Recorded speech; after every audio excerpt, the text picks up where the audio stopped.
Alright, so this newer Shark Navigator is in need of a cord. I just fixed it. They had just sucked up a bunch of hair and a USB cord, which I pulled out of the brush roll, cleaned that up. Not a big deal. So I gotta find a way to get into this thing in order to replace that cord. Let's get started. So the only thing that I've done so far is pull the bin off and bolt the filters out. And now we're gonna pull this filter.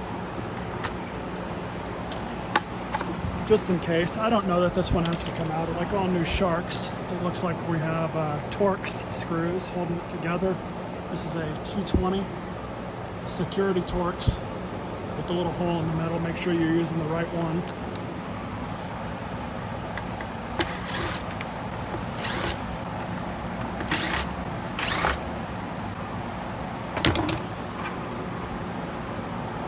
So I just kind of gently pried this. You can see this tab right here. And then I was able to just kind of pull it out just like this. So we don't have to pull the motor.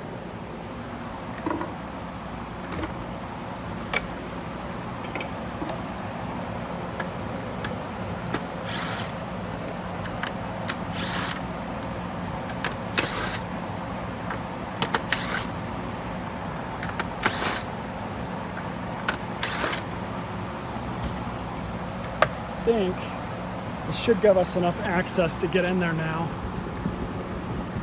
and do this cord.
Make sure all the wires are nudged back.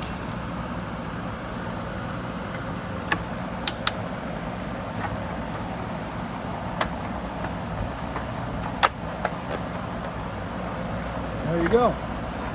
So everything is just the reverse. Put it all back together. New cord.